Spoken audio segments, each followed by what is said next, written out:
ప్రభునందు ప్రియులైన మీకందరికీ యేసుక్రీస్తు ప్రభువారి నామంలో శుభవందనాలు తెలియజేస్తూ ఉన్నాం. దైవజనులు బ్రదర్ భక్త సింగ్ గారి పరిచర్యలో నుండి అలసిన వాణిని ఊరడించు మాటలు. ఏప్రిల్ 30. పరిశుద్ధాత్మ ద్వారా దేవుని ప్రేమ మన హృదయములలో కుమ్మరింపబడి ఉన్నది. రోమపత్రిక 5వ అధ్యాయం 5వ వచనం. ఎవరైతే పెండ్లి చేసుకొనబోచున్నారో వారు దైవికమైన, పవిత్రమైన, ఆత్మీయమైన ప్రేమను ఒకరి ఎడల ఒకరు కలిగి ఉన్నట్లు అట్టి ప్రేమను తమలో పోయవలనని ప్రభువును అడగవలను. ఇట్టి ప్రేమ శరీరాకర్షణల మీద, భూ సంబంధమైన ఆస్తిపాస్తుల మీద, భూ సంబంధమైన అర్హతల మీద ఆధారపడి ఉండదు. ఇట్టి ప్రేమ అంతరంగిక అనుభవము గలదై ఉండవలను. అది దేవుని వరమే.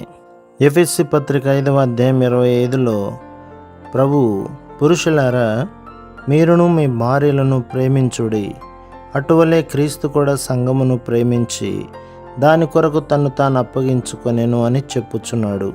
ఇదే హెచ్చరిక 28, 33 వచనములలో చెప్పబడినది.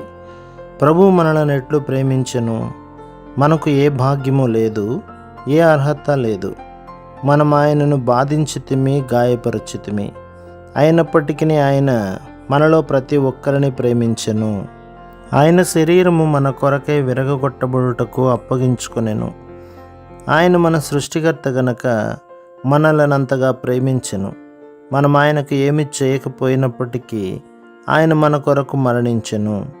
అట్టి దైవిక ప్రేమ భార్యాభర్తల మధ్య ఉండవలెను.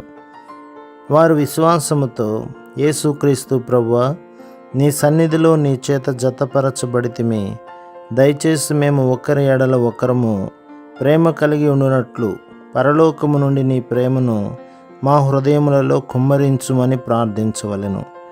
వస్తు సామాగ్రి, మోటారు కారు, ఆభరణములు, డిగ్రీలు, తక్కిన ఆస్తిపాస్తులు మొదలగునవి సంతోషకరమైన గృహము నీయలేవు. వివాహమైన దినము నుండేవారు అట్టి ప్రేమ కొరకు ప్రభువును వేడుకొనవలెను. ప్రభువు, అడుగుడి మీకు ఇవ్వబడును అని చెప్పెను. మత్తయి సువార్త 7వ అధ్యాయం 7వ వచనం. మొట్టమొదటిగా వారిలో ఆయన జీవం ప్రవహించవలెను. అప్పుడు పవిత్రమైన పరలోకపు ప్రేమ వారిని నిజమైన తల్లిదండ్రులుగా, స్నేహితులుగా, జతపని వారిగా, చెలికాండ్రుగా చేయును.